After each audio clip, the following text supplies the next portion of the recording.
A lot of this isn't going to make sense to you, and I'm sorry about that. I'm just gonna start at the beginning, with the house.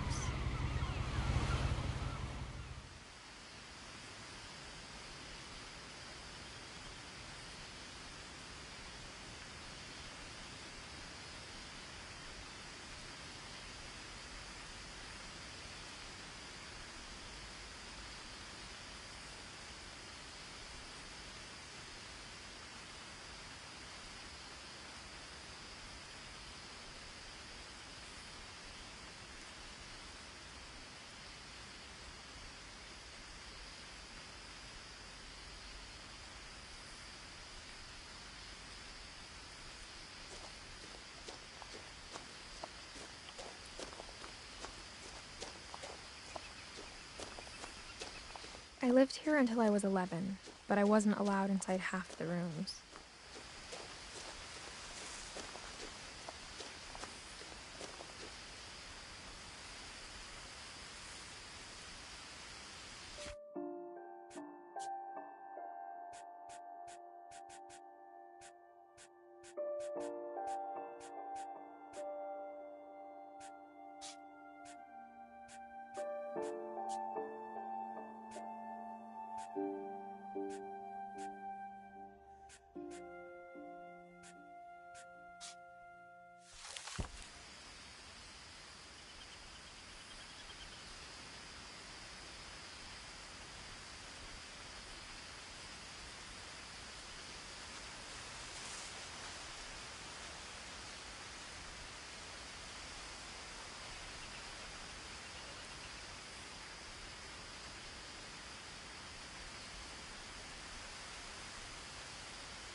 Inside the mailbox were bills from 7 years ago, marked urgent, open immediately.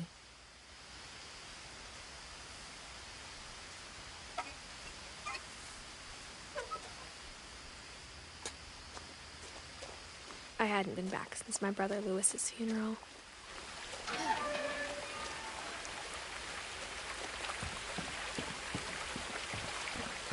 In her will, my mother left me a key, but didn't tell me what it unlocked. Maybe she thought I'd know. Or she thought that the mystery would be enough to bring me back.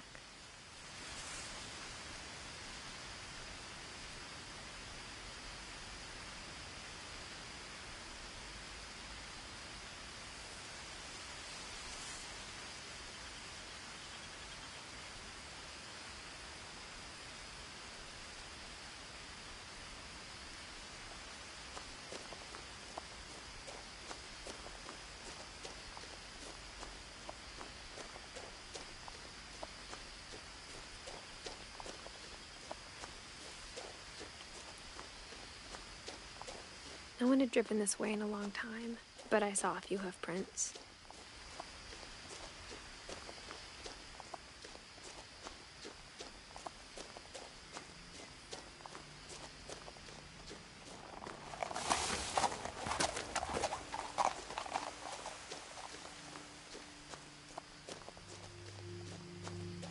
The truth is, even after I inherited the house, I never thought I'd come back to it. But now I had questions about my family that only the house knew the answers to.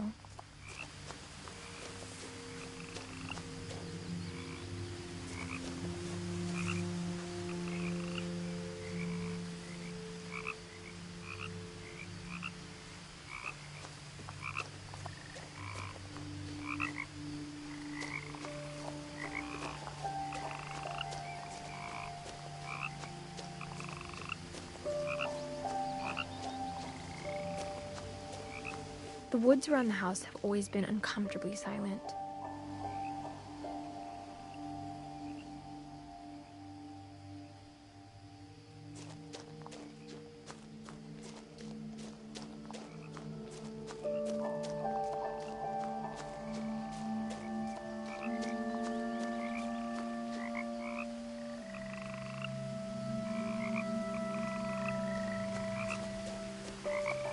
The house was exactly like I remembered it, the way I'd been dreaming about it.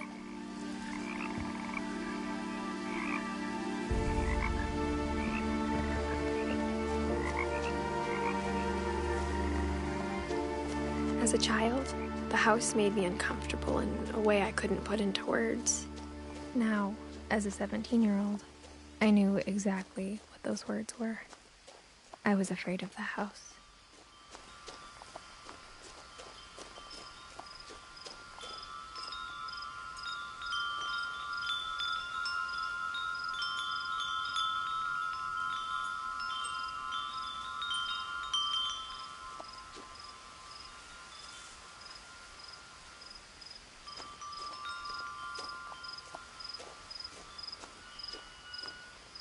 The house felt like it had always been here. Even the swing set was older than my mother.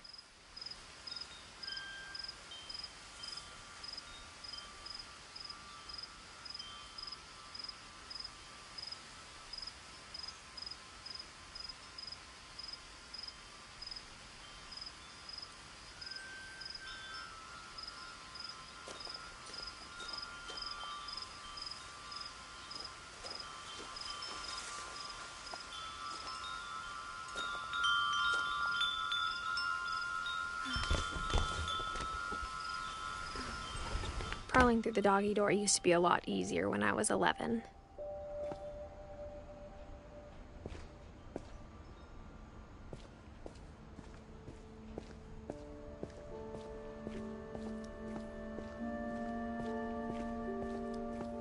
For the first time in years,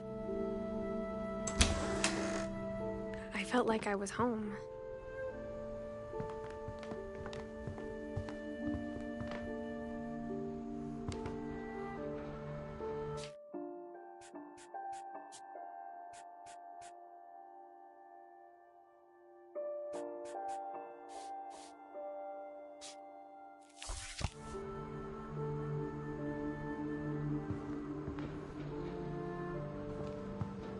Nothing in the house looked abnormal. There was just too much of it, like a smile with too many teeth.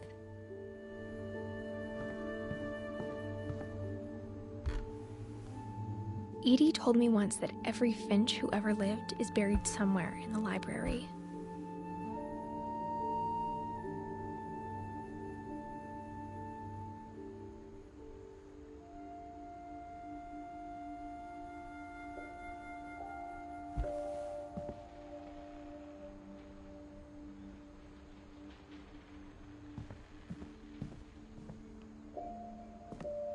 After Milton disappeared, Mom sealed up all the bedrooms.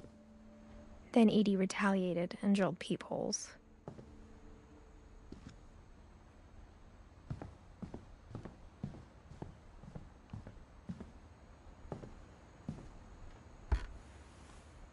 The last time I was in Edith Sr.'s room, I was 10 and she was painting my portrait.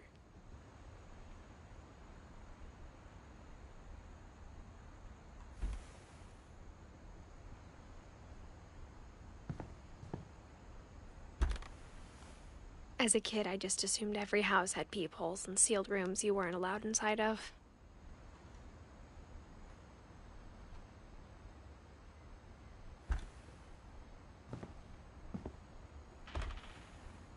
My Grandpa Sam spent 7 years sharing a room with his dead brother, Calvin.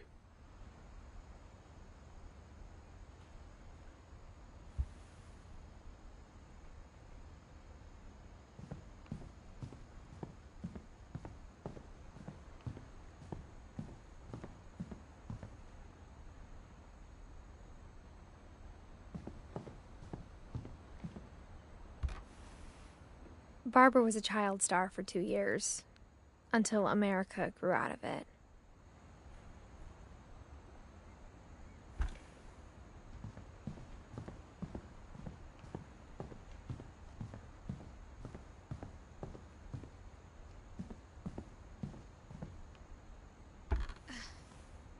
Molly always seemed like a girl I could imagine being friends with, if she hadn't died in 1947.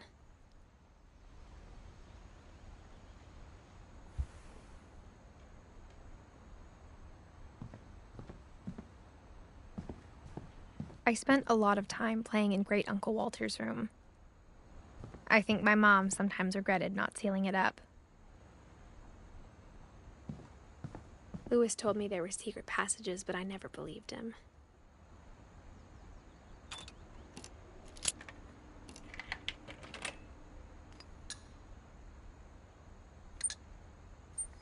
Turns out, my mom was really good at keeping secrets.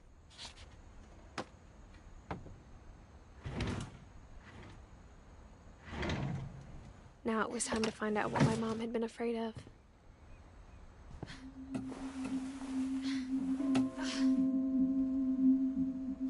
Reading this, maybe it sounds like I had a plan, but I had no idea what was behind that door.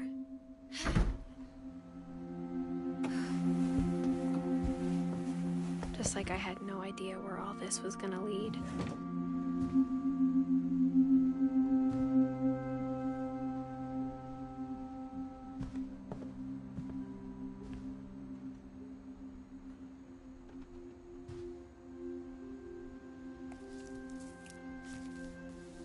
December 13th, 1947. Dear Diary, I'll be gone soon, but I wanted to tell somebody about what's gonna happen. It started when Mom sent me to bed without dinner. I woke up and I was starving, so I looked around for something to eat. The gerbil food was dry, but I didn't mind it.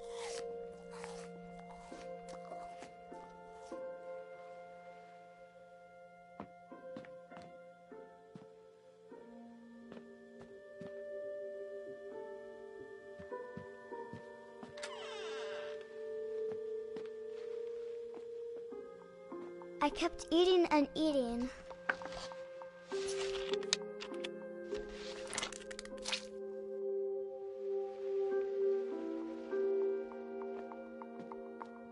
I ate a lot of things that night.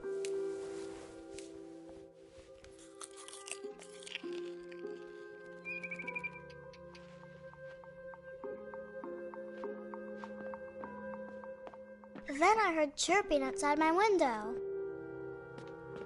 It was a barn swallow going back to her nest. I reached out for her.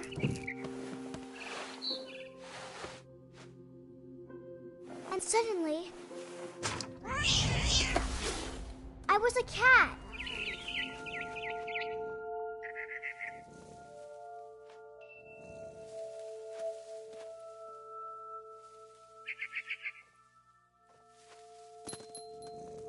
I tried to be quiet, but the bird was really scared.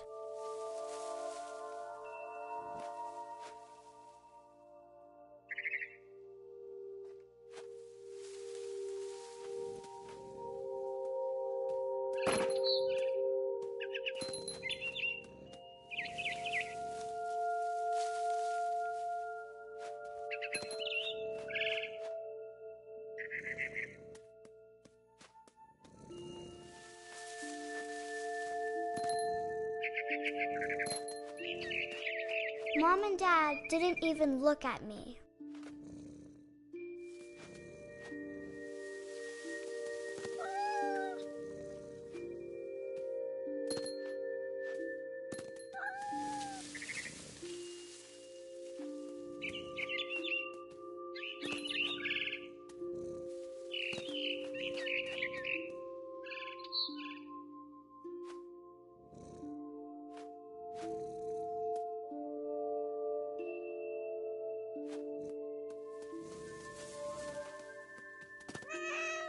I jumped and I almost got her.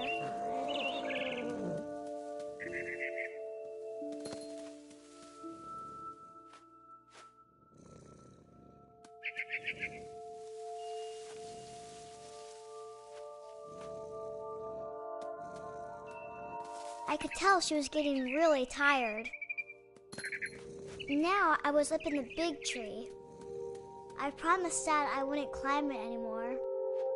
All I cared about was eating that mama bird.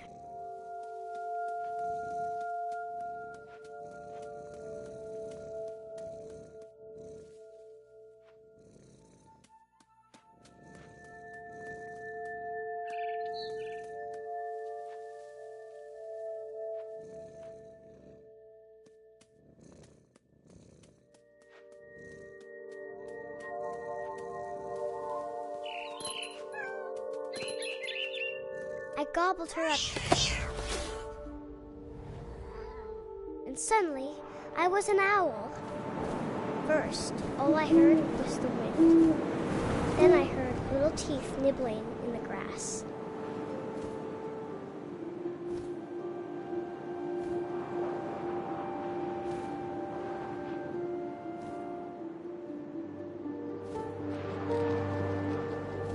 Rabbits.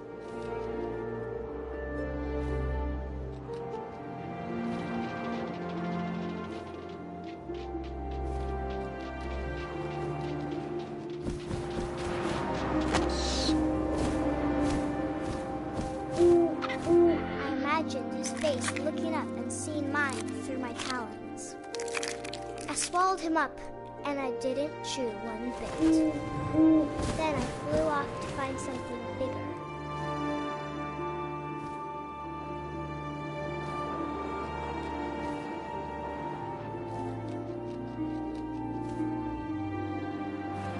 A mama rabbit.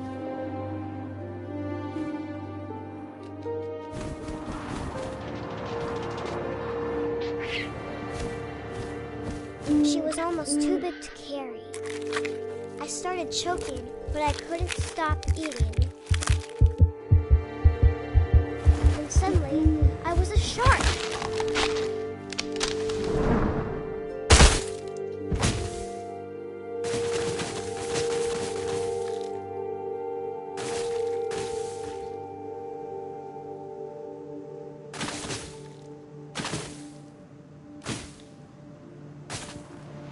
I rolled off a cliff and into the ocean. Now, I was hungrier than ever.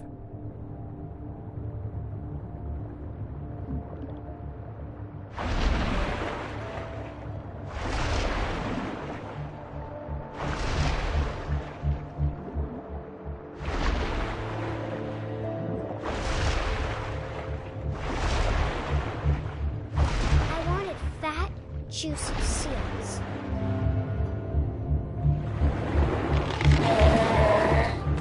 I tore off her flipper, and it tasted really good.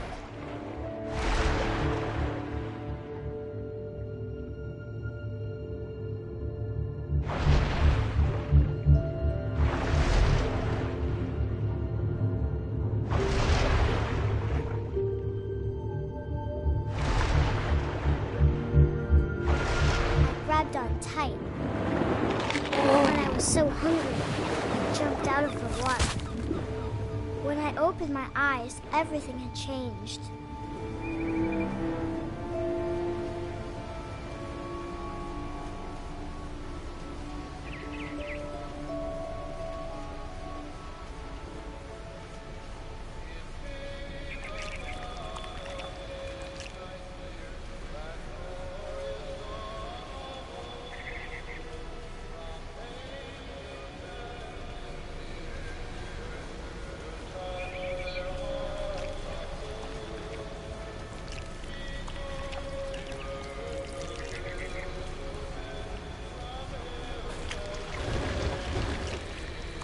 Now I was a monster, and I smelled people everywhere.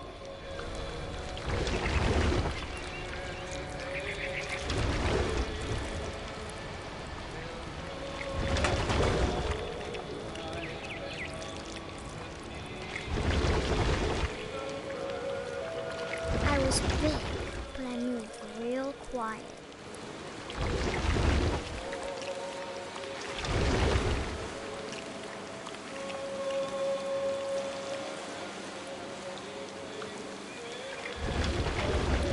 I wanted to stop, but also I didn't.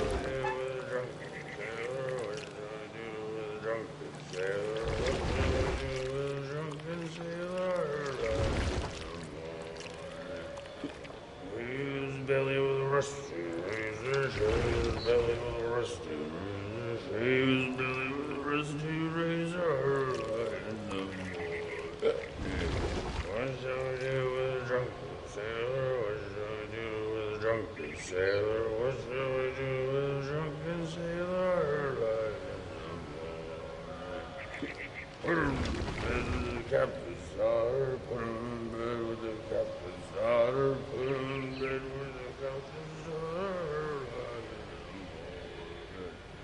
shall we do with a drunken sailor? What shall we do with a drunken sailor? What shall we do with a drunken sailor? Like in the morning. Struck with a longboat till he's sober. Struck with a longboat till he's sober. Struck with a longboat till he's sober. Like in the morning. What shall we do with a drunken sailor? What shall we do with a drunken sailor? What shall we do with a drunken sailor? Like in the morning. Put him in the scuppers with a hose by bottom. Put him in the scuppers with a hose by bottom. Put him in the scuppers with a hose by bottom. Like in the morning. What shall we do with a drunken sailor? What shall we do with a drunken sailor? What shall we do with a drunken sailor? Like in the morning. Heave-ho, she rises, heave-ho, she rises, heave-ho, she rises like in the morning.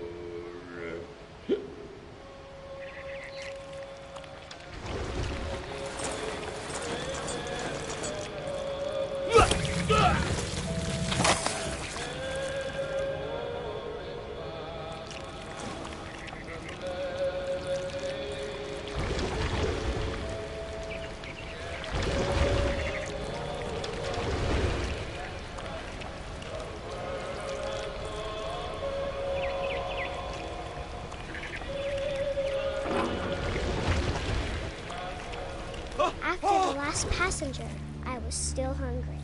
And across the water, I smelled something new. Something I had to have, so I swam towards it.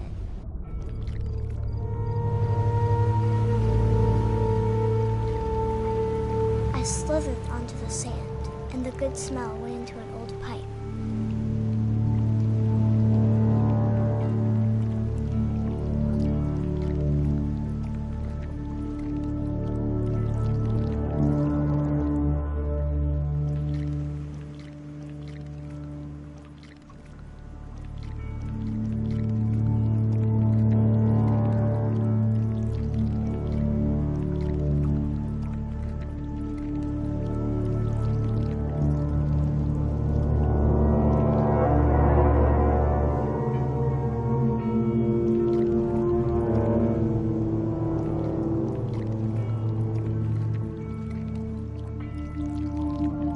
Closer and closer.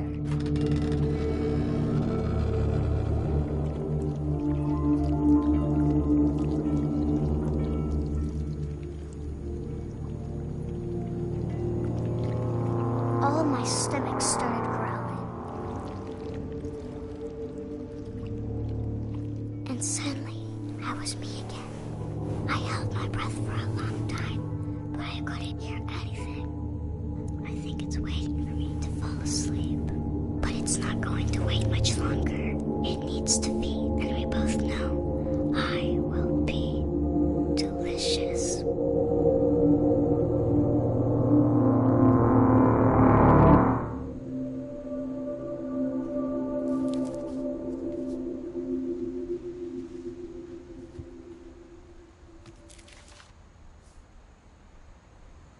I'm not sure if I believed all of that, but I'm sure Edie would have.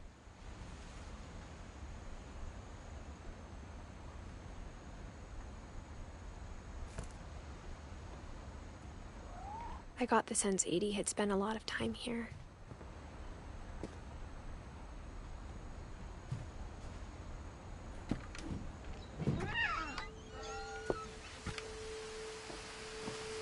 This will be obvious later, but my mom never told me any of these stories.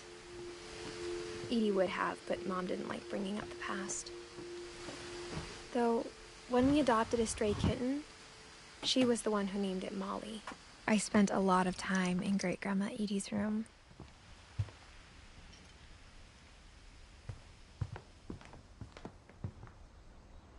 Her room was like a museum.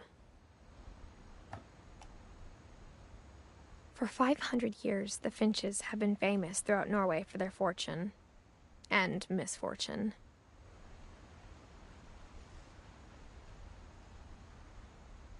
Odin Finch buries the latest victims of the family curse, his wife Ingeborg and their newborn son, Johann.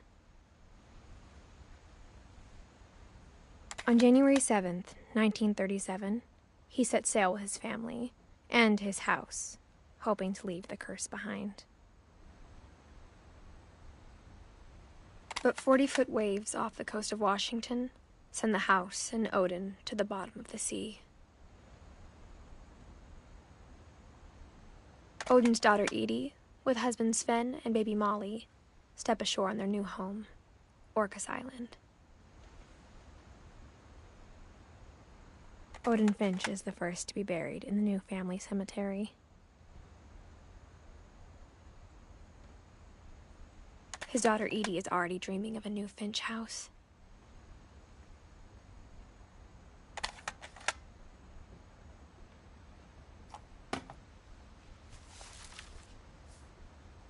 Whatever's wrong with this family, it goes back a long ways.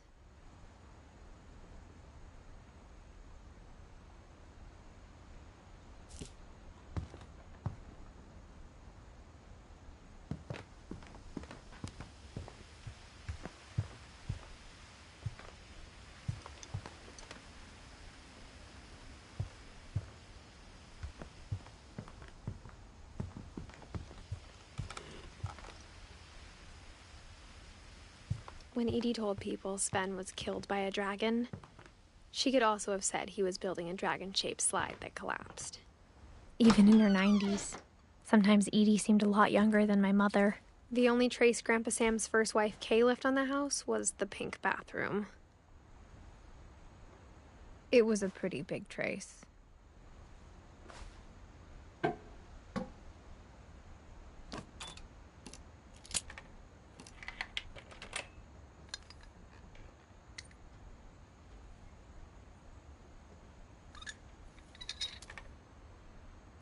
There's a secret in this bathroom.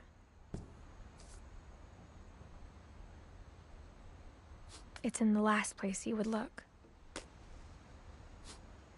It isn't in the cupboard. It's hidden in this book.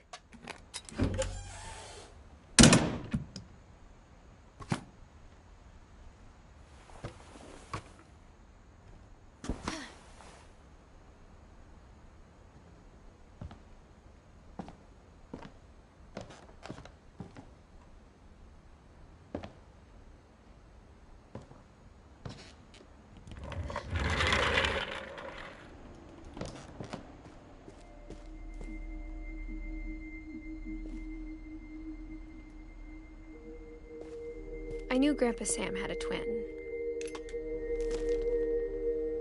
and that he never talked about him. I guess my grandpa didn't like history any more than my mom did.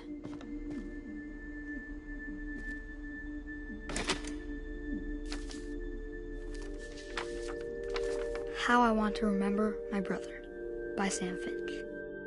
The thing I remember is that when he made up his mind, that was it.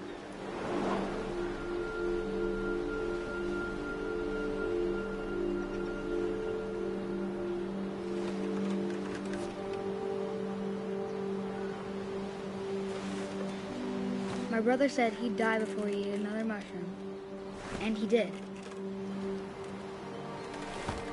At Barbara's funeral, we swore we'd never be afraid again, and he wasn't. I think Calvin always wanted to fly.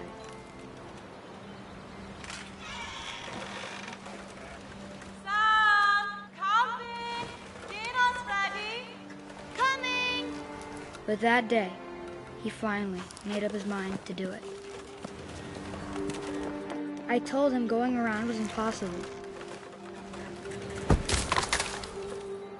Maybe if I hadn't said that.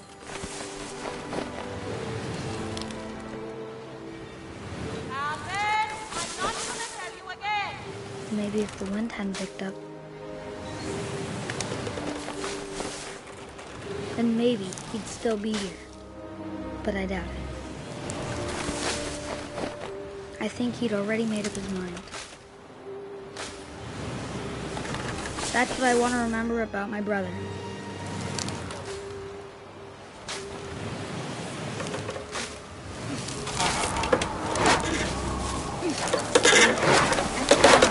the day he made up his mind to fly. And he did.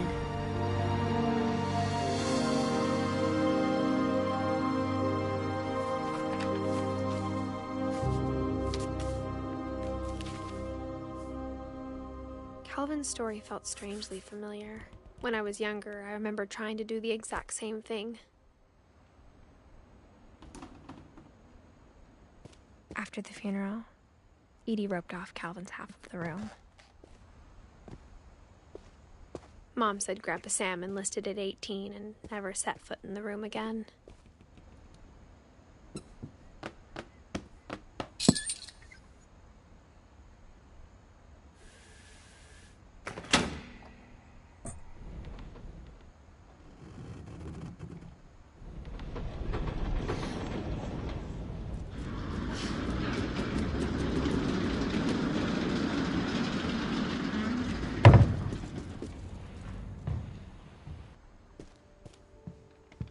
The passages were a pretty tight fit. They'd obviously been built for smaller hands and bellies.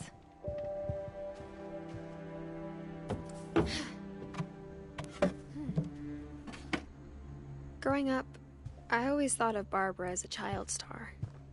I never thought about how hard it must have been for her afterwards. Of all the stories people wrote about Barbara's death, I'm surprised Edie saved this one.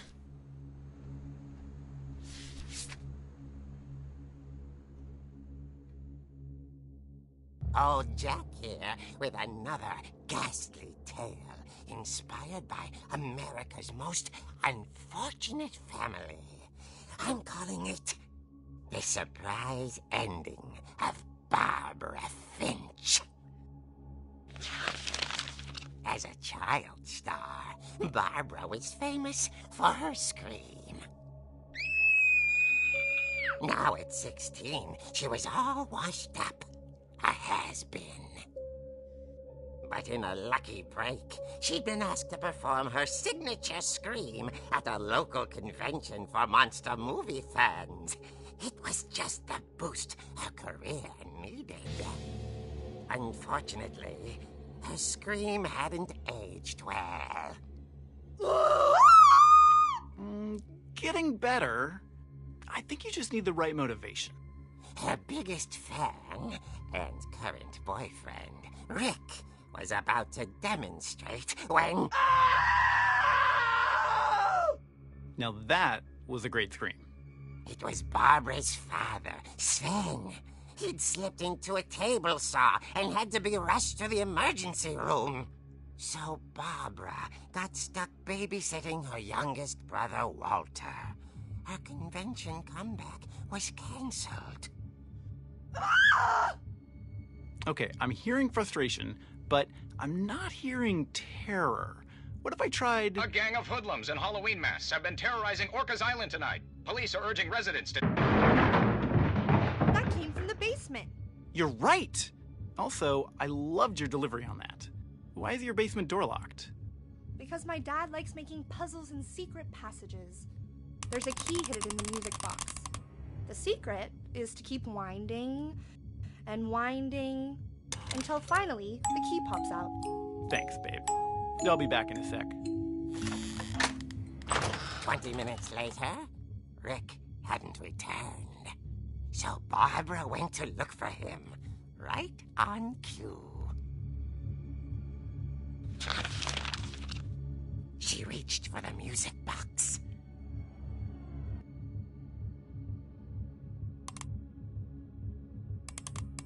And as she wound the key, she listened for Rick, but the house was silent.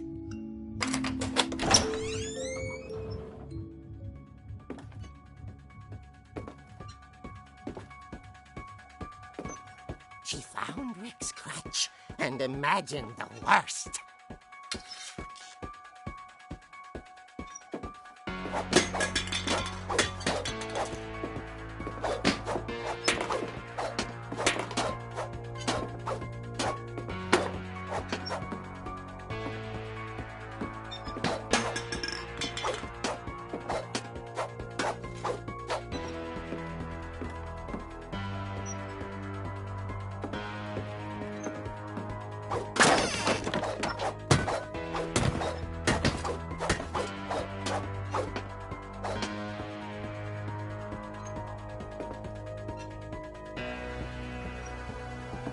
gang's leader is the infamous Hookman killer, Dr. Carl Hamill, who impaled and then ate his family 10 years ago tonight.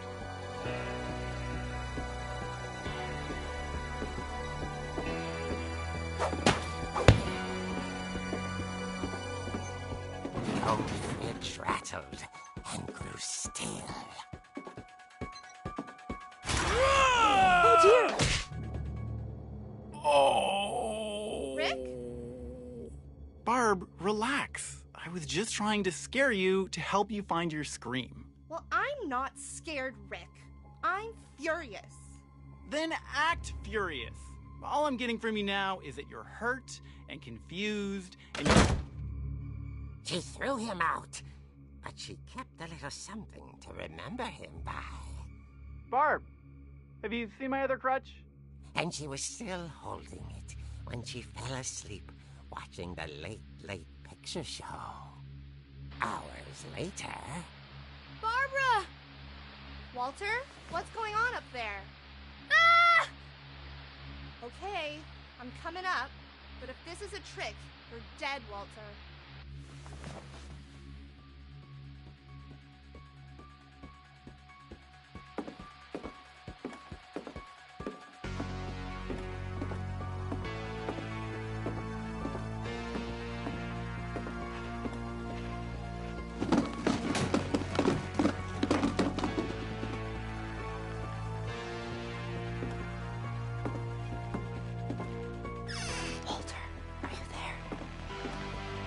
Walter had vanished, but his bedside radio was still on. Orcas Island police describe the man as 6 feet tall, with a steel hook for a hand. Residents are urged to lock all doors and windows and notify the police of any suspicious activity.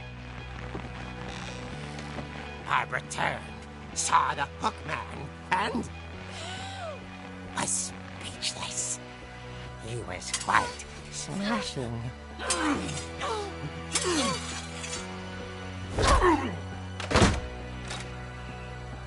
And funny he was.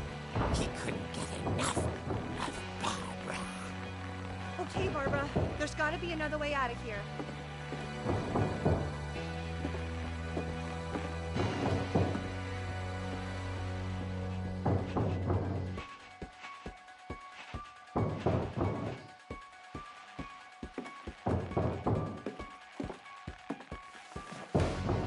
That night, she played her part beautifully.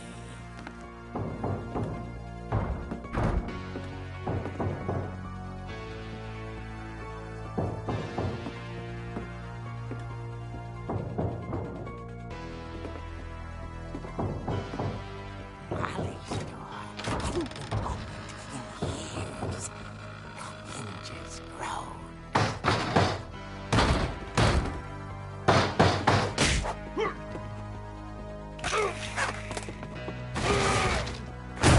He wasn't moving, but she sensed the story might not be over yet.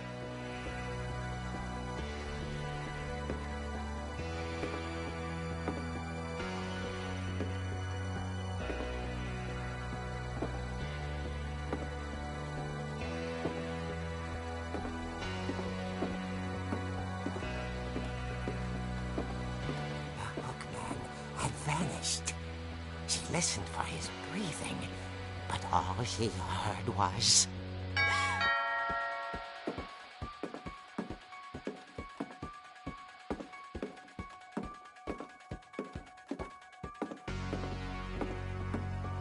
At the door, she heard whispering. It was coming from inside the house.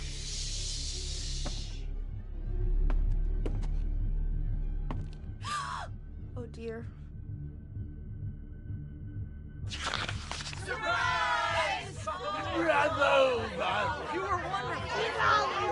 monsters had come to surprise her. For Barbara, it was a dream come true. Then she saw what kind of monsters they were, and she realized what was about to happen. She was going to be famous. And with her final breath, Barbara Finch gave the performance of her life.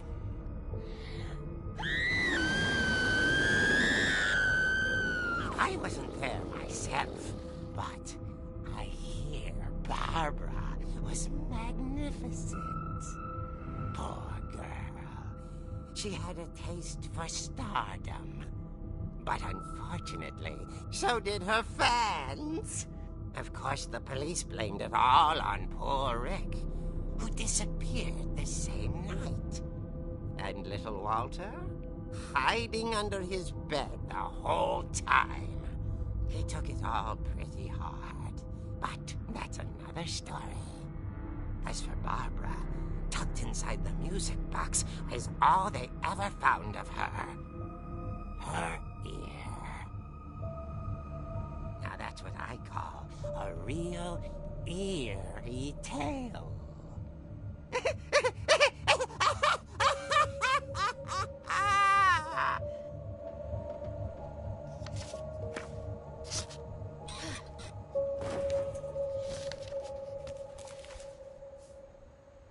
Edie told me all Barbara wanted was to be remembered, as absurd as that comic was. Maybe what Edie saw was a happy ending.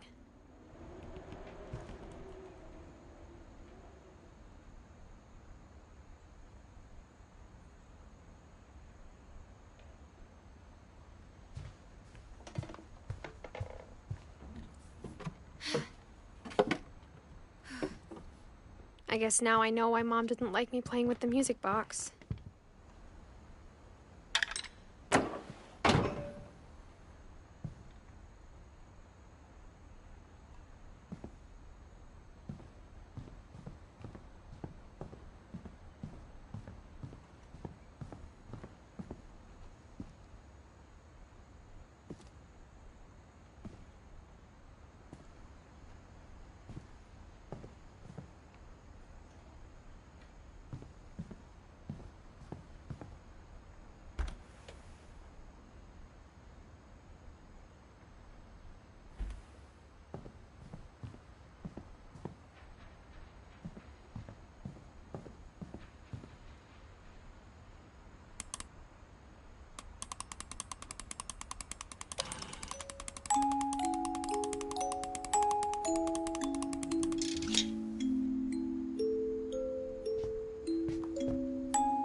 Mom said the basement was off limits, unless I wanted another tetanus shot. I saw Edie sneak down to the basement once, carrying packages. I thought maybe she was hiding presents.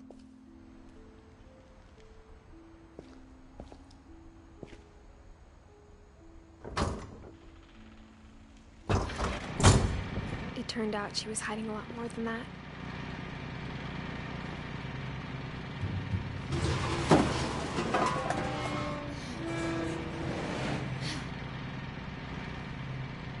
I remember asking Mom once about where Walter had gone.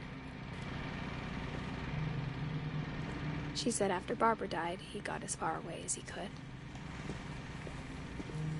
If there's a pattern in all these stories, I think it's that none of us has gotten very far.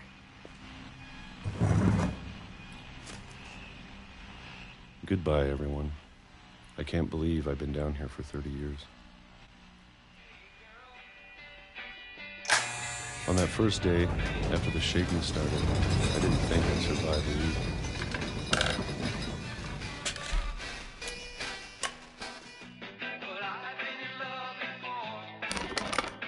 But after a few days, I settled into a routine. That's what kept me sane.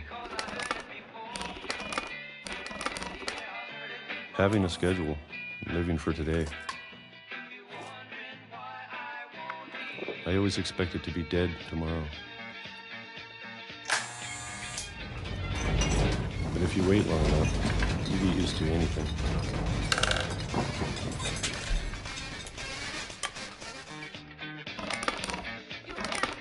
Even a monster on the other side of the door starts to feel normal. Almost friendly.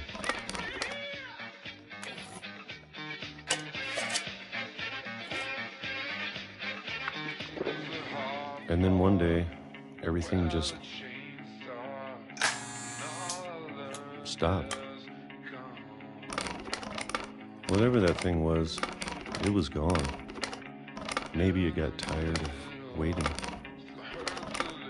Or maybe I just got tired of being afraid.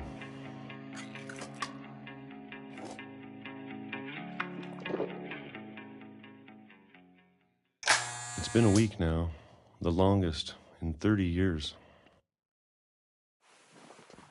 I'm done waiting. I have to leave. Well, I still can.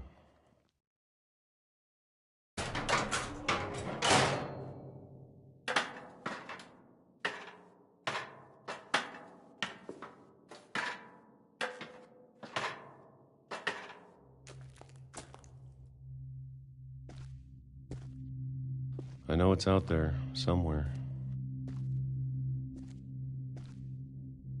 Whatever killed Barbara and Molly and Calvin. Maybe this is all a mistake. But I need to stop living the same day, even if it kills me.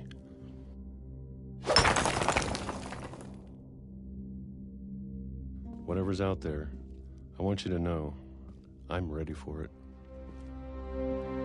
I'm going to appreciate all of it, especially the food. I don't mind if I only have a year left, or a month, or a single week. I'd be happy with one more day. I can already imagine the sun on my face.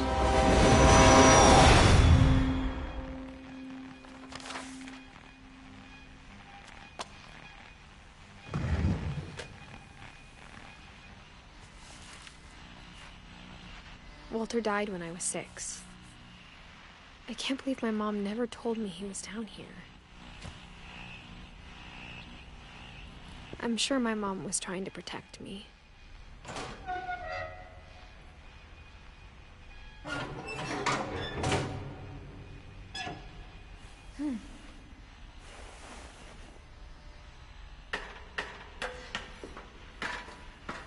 Maybe she was afraid I'd end up like Walter. But if she never told me about an uncle under the house, I can only imagine what else she was hiding. I don't want to make the same mistakes she made, trying to bury something that's still alive.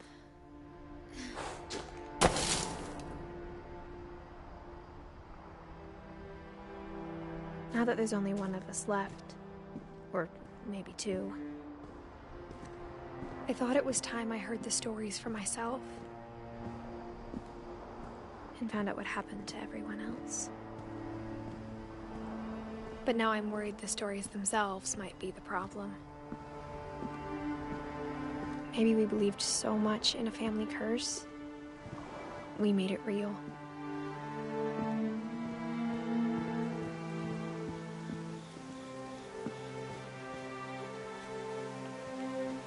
I don't know if I should even be writing this.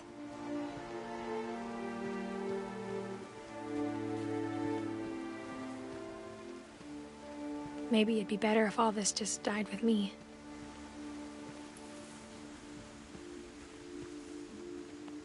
But I thought you should know about your family.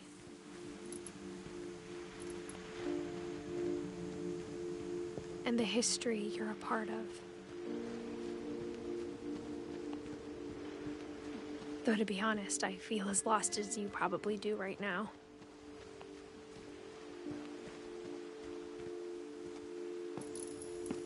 I think the people in these stories believed them, for what that's worth.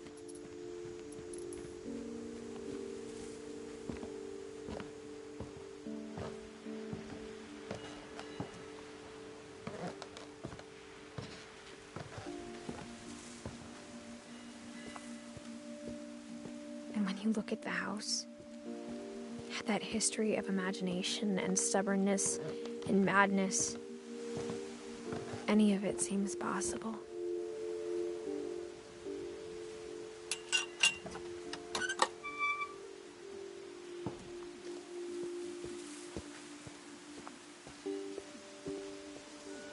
I think we've been surrounded by death for so long, we've just gotten used to it. What kind of family finishes building a cemetery before starting the house?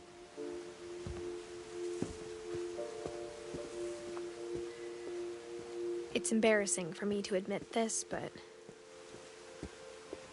the pet cemetery made me more uncomfortable than the human one. 3 of the gerbils were mine, and 2 had been my fault. Sven built the house, but it was Edie who designed the cemetery.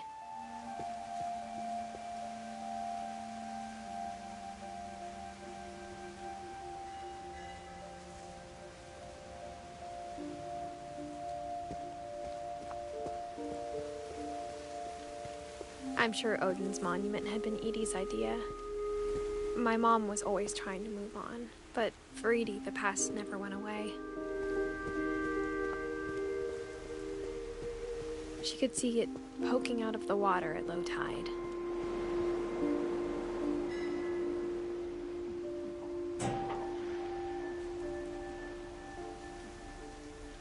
Edie said she dreamed about the old house every night.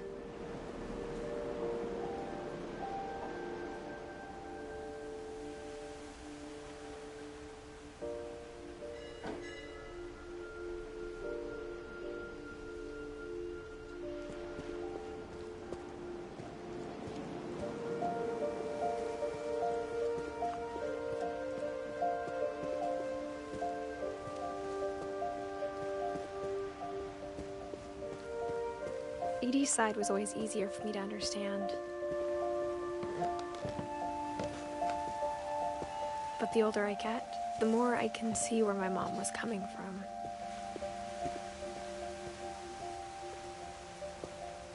She lost 2 of her brothers, just like I did. I get why she tried so hard to protect us. There's so many things I wish I could ask my mom now. Part of me thinks this is what she wanted all along. For me to come back someday and find everything out for myself.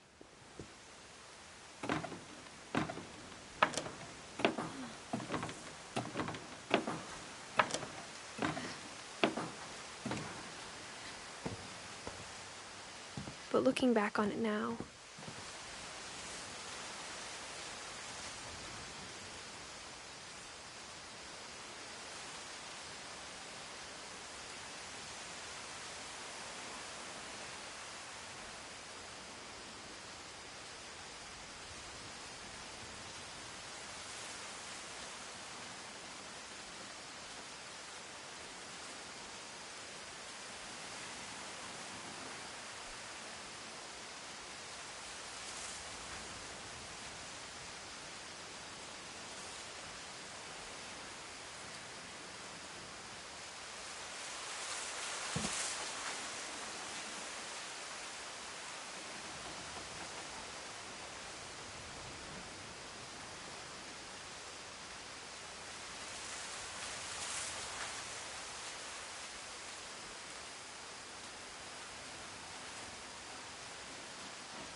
if she told me there was going to be so much climbing,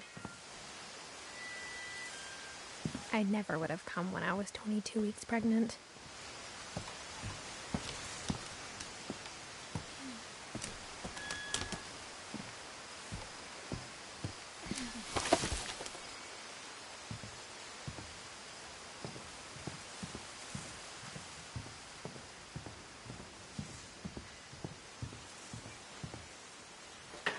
I never met Grandpa Sam, but I think he and my mom had a lot in common.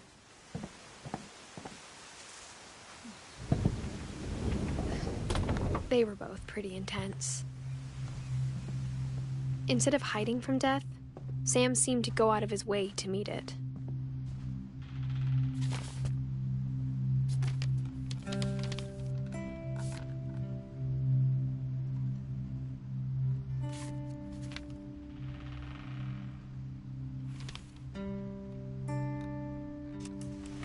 Dawn, I promise, you'll never forget this weekend. Yes, sir. These memories are gonna last a lifetime. Am I gonna have to shoot anything? It's a hunting trip, Dawn. Shooting is strongly encouraged.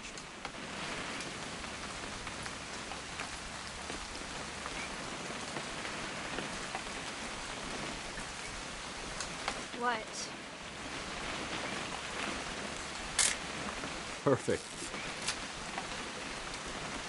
It's gonna rain the whole weekend, isn't it?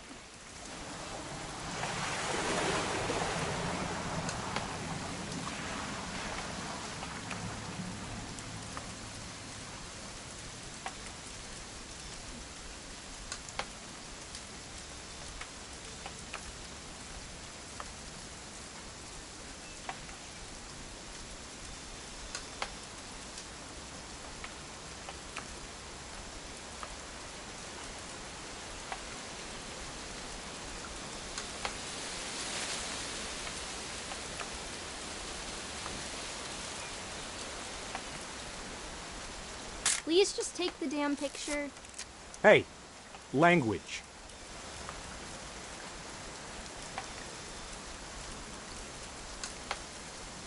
I will never forget this weekend, Dad. That's the spirit. Okay, got it. I'm gonna take some pictures, okay?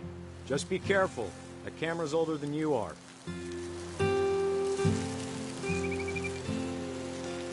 Definitely should not have drunk all that coffee. You're right, Dad. It's... Hey! That's a keeper. I'm just saying, I'm not always gonna be here, Don. You'll need to remember this stuff, if you want to survive. I'll be fine, Dad. You know who else thought he was gonna be fine? Some guy. Dad! Good eyes, Don.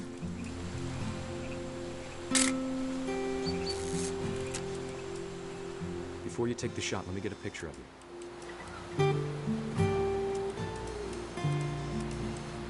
Dad, I... Just breathe. Turn off your imagination. Focus on your target.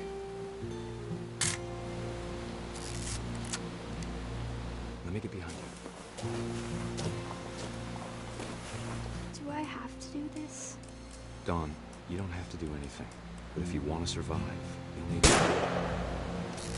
Great shot, Dawn!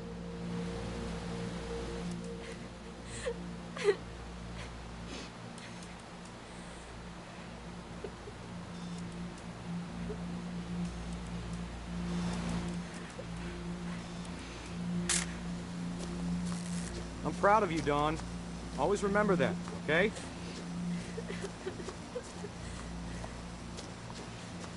Dad, it's twitching. I think That's it's totally so... normal, Dawn. Just focus on the camera. Try not to think about... Dad!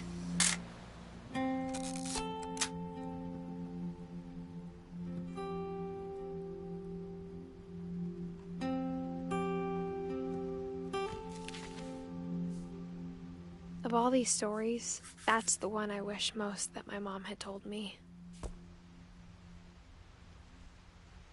Sam spent his life shooting photos, but Mom said he got nervous being in front of the camera. I guess we're all afraid of something.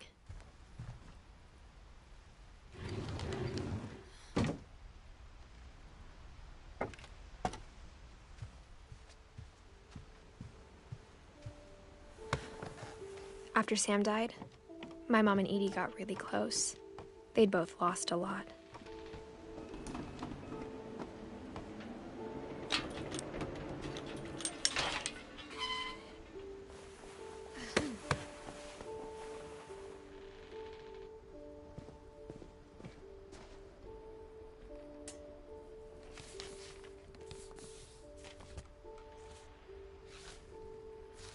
Dear Kay, do you remember the way Gregory used to laugh when he thought he was alone. Like something funny was happening, but only he could see it.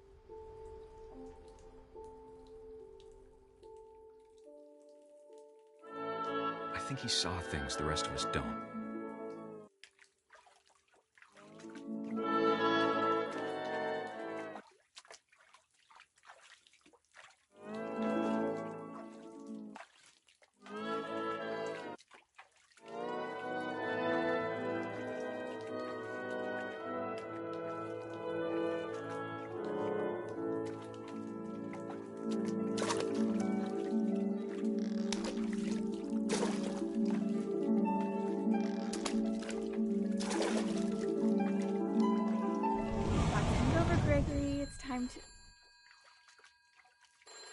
Hold on, sweetie. Hello? Sam, I told you I don't want to talk right now. I wonder what he saw.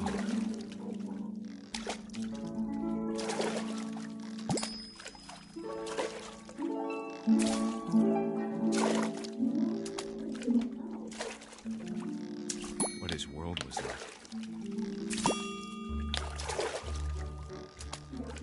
He reminded me so much of Calvin. Lost in his imagination. Whatever it was he saw.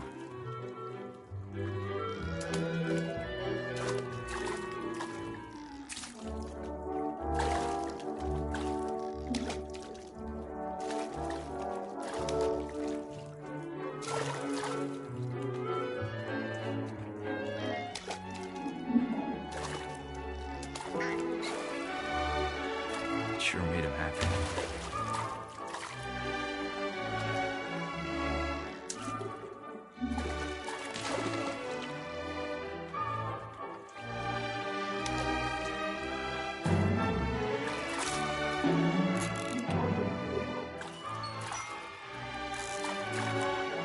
I know how silly it sounds.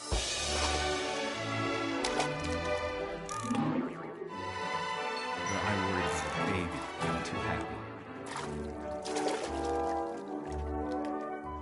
But I could feel him slipping away.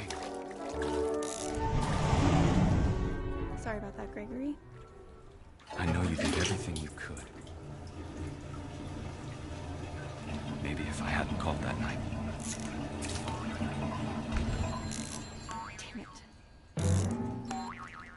Hold on, I don't want anyone to hear this. I wish he could have told us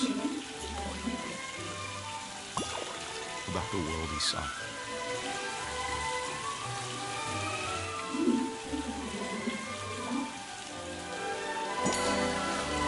There's so much I don't understand about Gregory, about everything.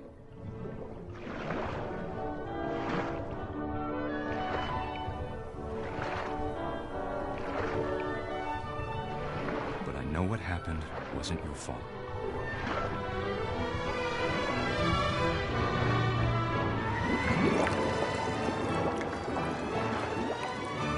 I'm sure he's happy. And he'd want you to be happy too. Good luck, Kay. Love, Sam.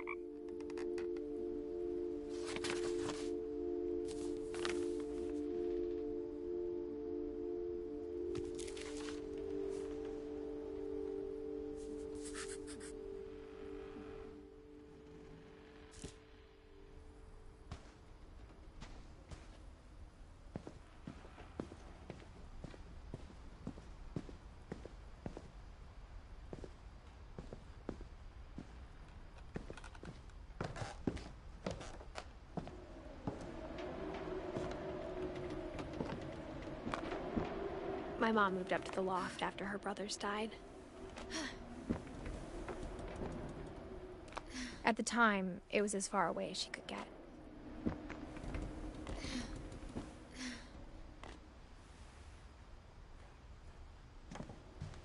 I can't imagine what it was like for her to lose 2 sons after she'd already lost 2 brothers.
My mom moved to India a week after graduation and got a job teaching English. Louis was born a year later.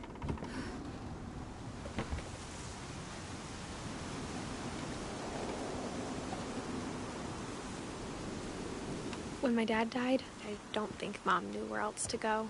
I'm sure Edie was happy to have her back. The house had to get a little bigger, but Edie was used to that. And for a while, things were good. Almost normal, but it didn't last. The beginning of the end was Milton's 10th birthday, when Edie gave him a castle.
I can't imagine my mom ever writing poetry, and yet... A poem for Gus, who always said the wedding was a bad idea. Our father never hit us kids, at least not very hard, before the day my brother said with teenage disregard that he'd be dead before he'd see a wedding in our yard.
father made him come, of course, but Gus stood far apart, just flew his kite and bottled up the storm inside his heart.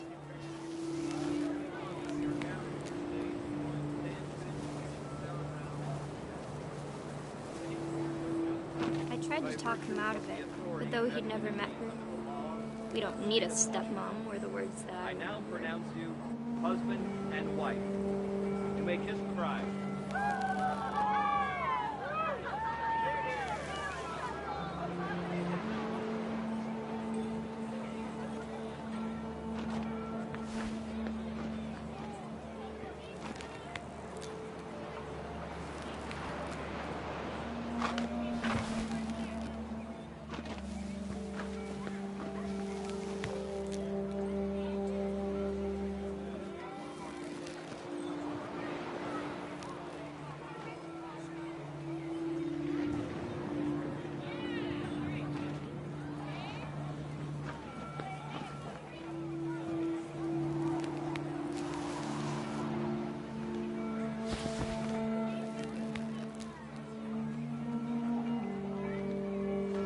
When the time for photos came, Dad ordered him to come here. But Gus declined, and as a sign held up his middle finger.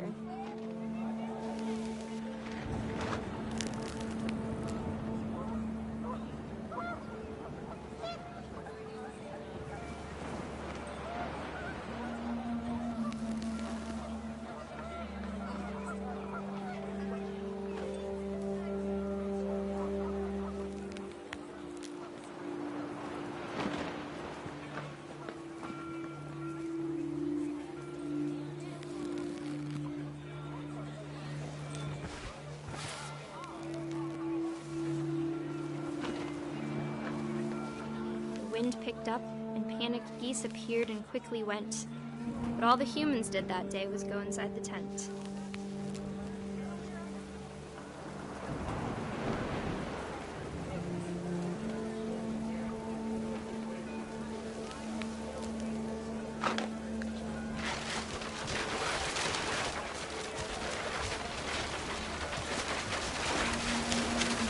Rain came down in buckets then, but no one seemed afraid that nature might destroy the tent our dad had crudely made.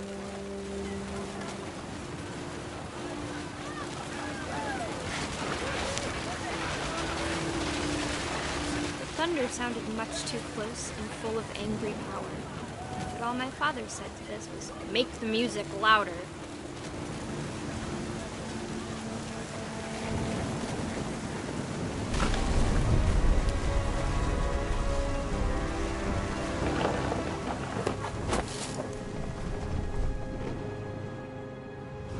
I wish that I could truly say I thought about you on that day. Out there on the beach alone, just you, the wind, the sea, and foam. But I didn't, until we found you.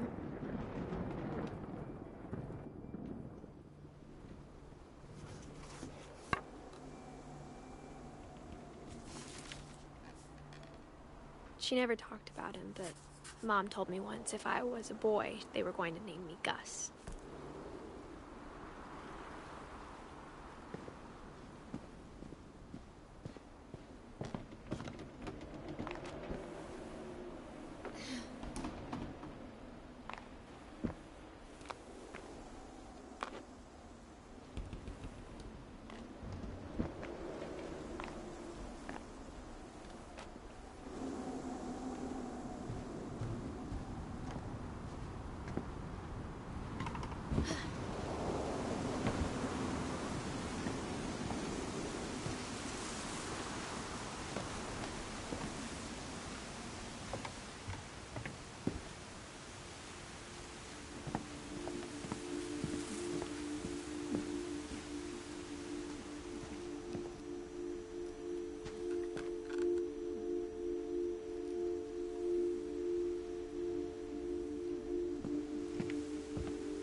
After Milton disappeared, the only thing he left behind was a room full of paintings.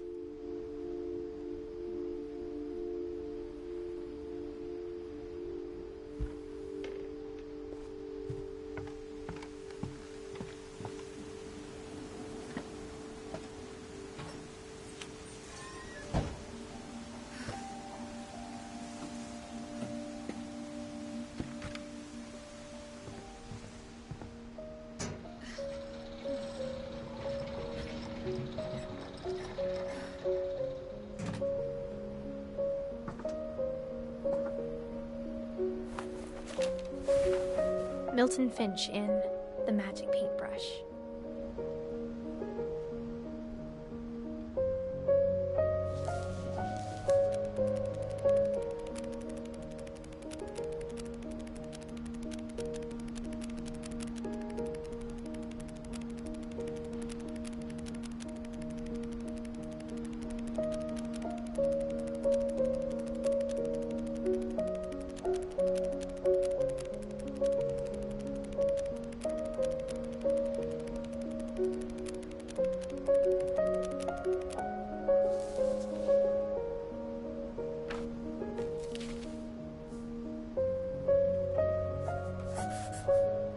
I was 4 when Milton disappeared.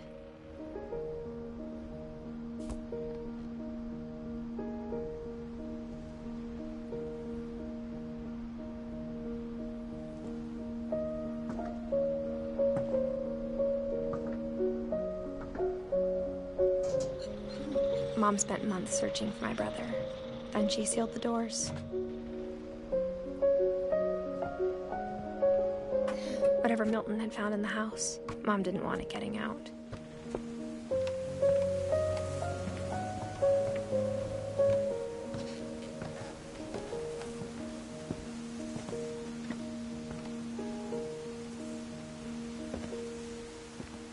Mom definitely blamed Edie, but I think Louis blamed himself.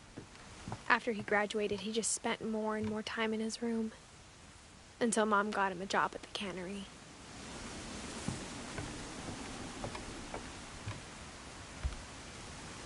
Everyone always told me to stay out of Louis's room, except Louis.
Louis's room smelled very, very familiar.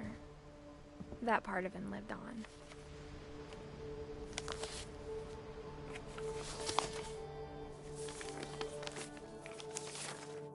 Dear Mrs. Finch, as Louis's psychiatrist, I can understand your desire for an explanation. As I see it, the trouble began in January, shortly after we convinced your son to seek treatment for substance abuse. Newly sober, I believe Louis first noticed the monotony of his daily life.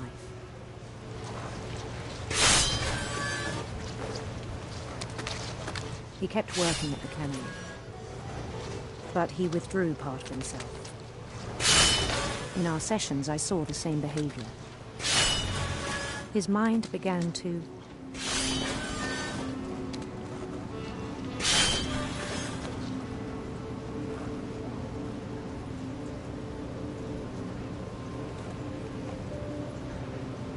wander. I asked him to describe it. He said he started small, imagining a labyrinth. He'd feel his way about. Then something moved. Bats and toads.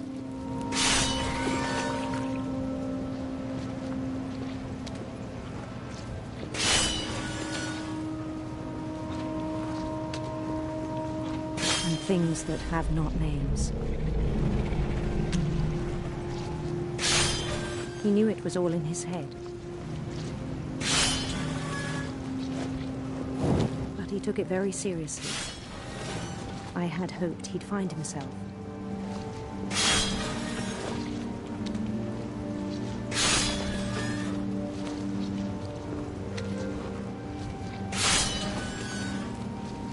But he found something more. I worried about him then.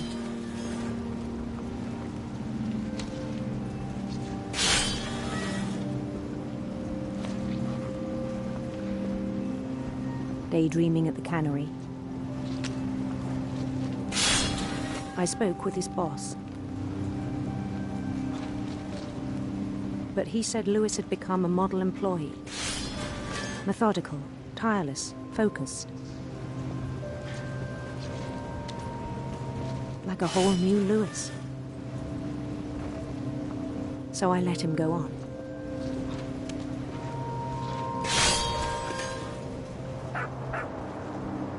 I even encouraged him. It seemed very promising at first.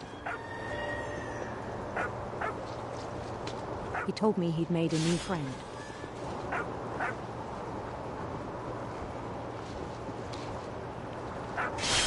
On the edge of a city he named Louis Topi.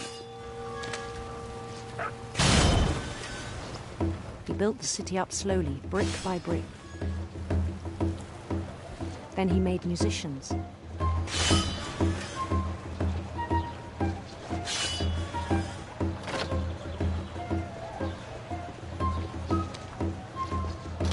And songs for them to play. He talked about starting a band. And he was always humming something. Every day his imagination grew stronger.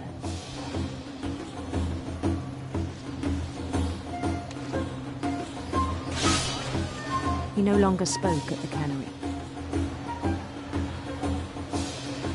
But his chopping was as reliable as ever. Then one day it struck him that all the cheering crowds, even the stones under his feet,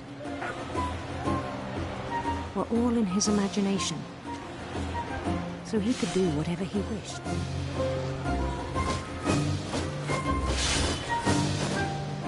He held an election for mayor, and he won. They begged him to stay, but his mind was already wandering. It became a game for him.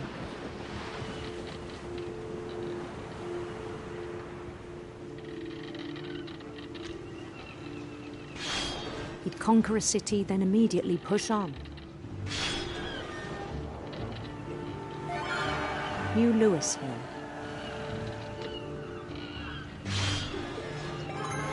St. Louis. He started drifting away from our reality.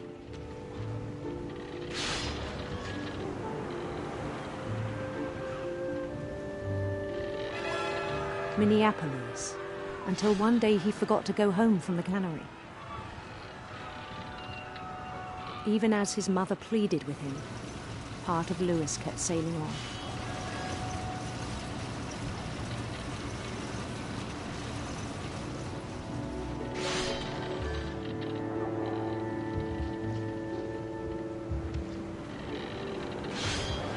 In Louisburg, he heard rumors of a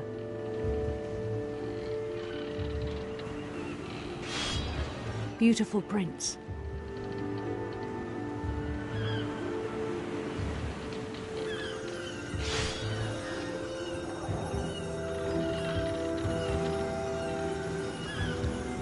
The prince was on his own quest for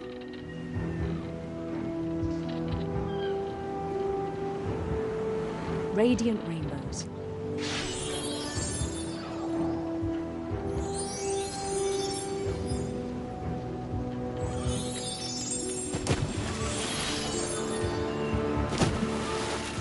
He followed the sound of his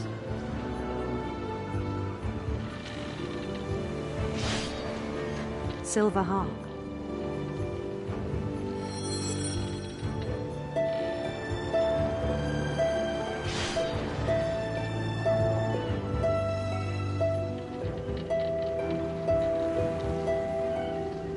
His chase led him to a golden palace east of the sun and west of the moon. Even then, his logic remained sound. He knew the world was all in his imagination.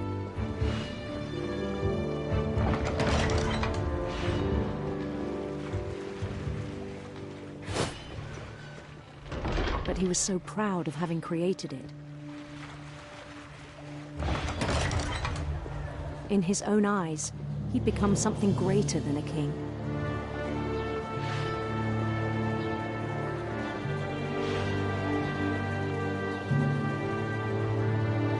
For someone who'd never known success in the real world, I think it was overwhelming.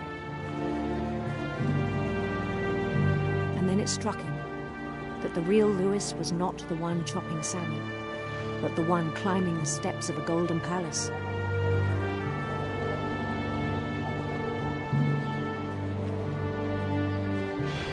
My imagination is as real as my body, he told me. It was hard to argue with him.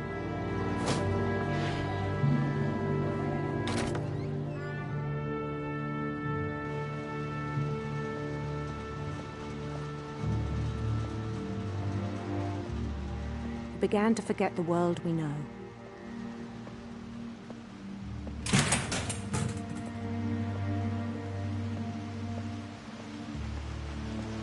I think it pained him to remember Louis, the cannery worker.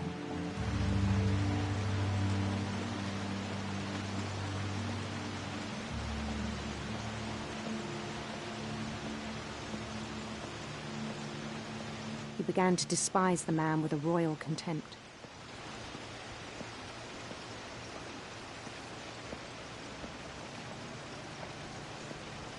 I still thought I could save him. Even after he said he was being crowned king over all the lands of wonder. The palace would be packed with his companions.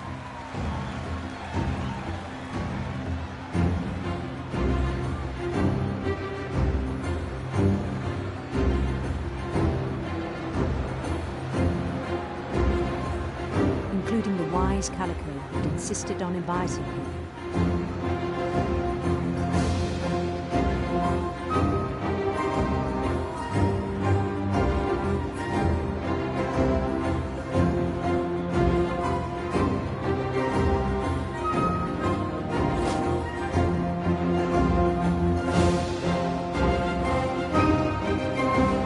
His prince waited, holding his crown.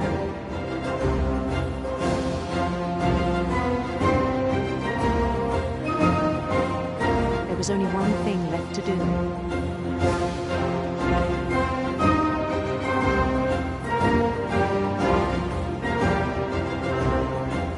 Bend down his head.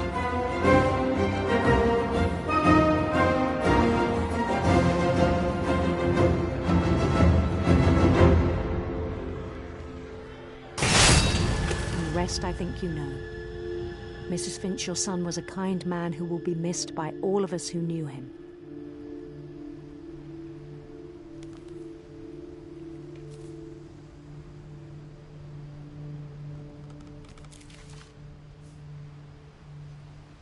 My brother was really cool.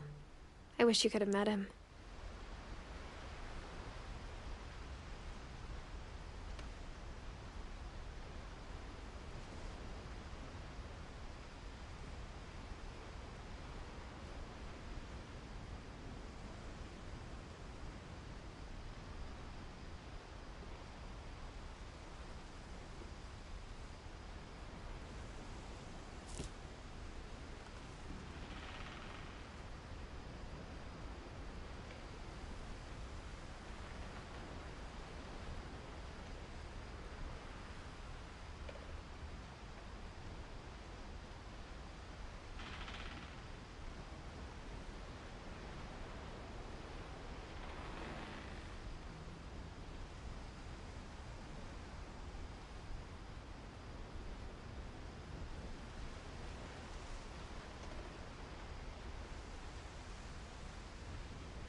On the way back from Lewis's funeral, my mom told me to start packing.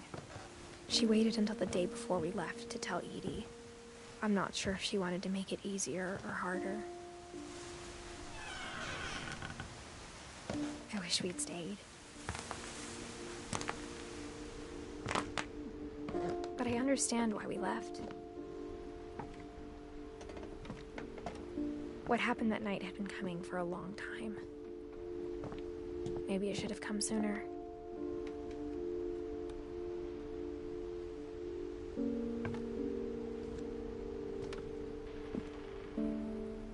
But it had to end one way or another. All that's left now is to tell you about that last night.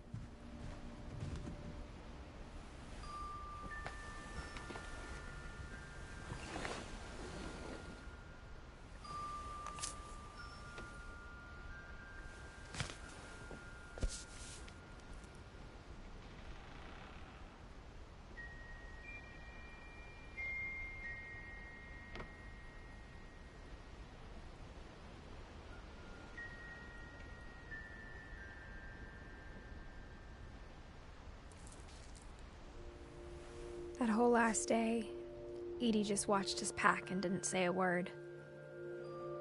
Until supper, when she raised her glass and said, "To our final night together, and all our final nights apart." Grandma, you know what I said about alcohol. Some of your medications are very Edith, specific. I left a present for you in the hallway. Why don't you go open it? The grown-ups have to argue now. I'm sorry, you're right.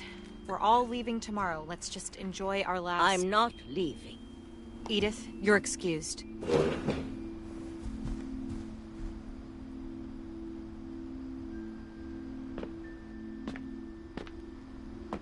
The power had been shut off that morning, but Edie always had plenty of candles.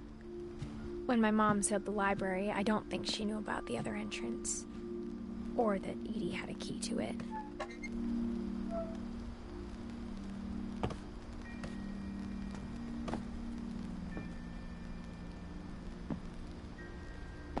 That thing you're afraid of isn't going to end when you leave the house.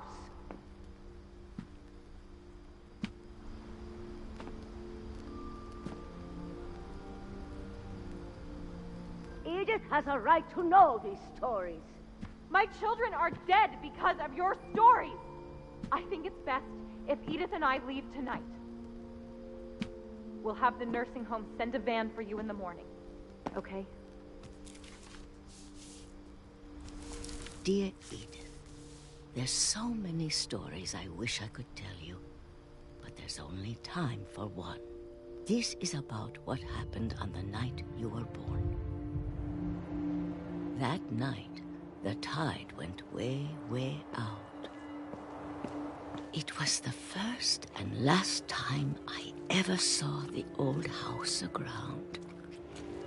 There'd been an earthquake out in the middle of the ocean. They called it the lowest tide in 1,000 years. God, it smelled awful. You know, I've seen that house every day of my life.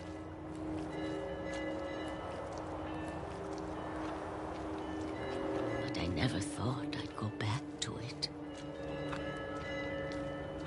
When the fog rolled in, I lost my way.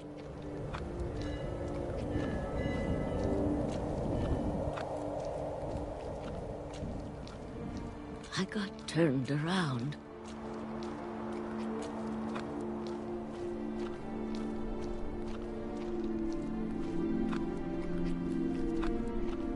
For a while, I wandered.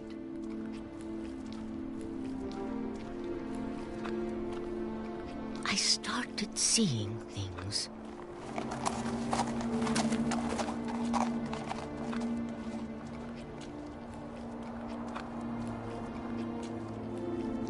Things I'd forgotten had ever existed.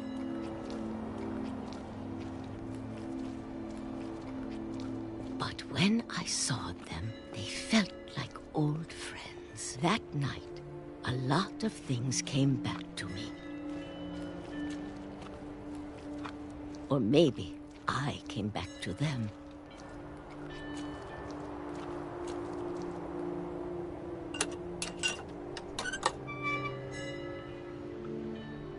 Things I can't explain, but that I need you to try and... Edith, what are you doing in here? It's mine. Edith! Mom, you're gonna rip it! Let go! I kicked and screamed, but Mom dragged me to the car. I never saw Great-Grandma Edie again. The next morning, the van came to pick her up, but she was already gone. After that, we moved around a lot.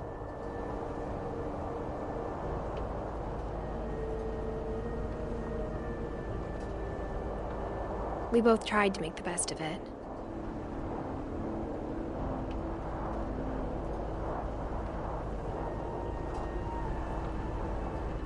A few years went by.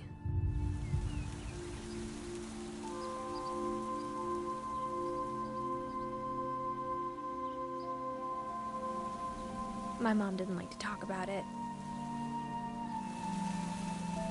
But she started getting sick a lot.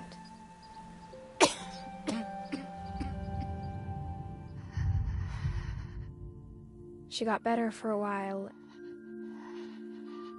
and then she didn't. And then I was alone. The last Finch left alive.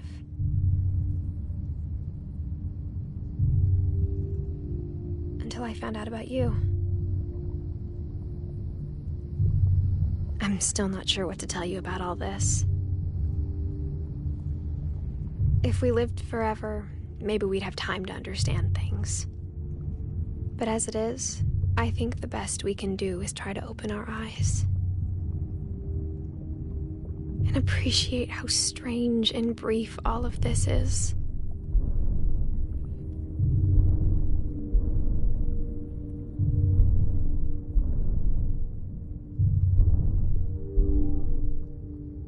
This journal was supposed to be for you. But now I hope you'll never see it. I just want to meet you. And tell you all these stories myself. But I guess if you're reading this now, things didn't work out that way.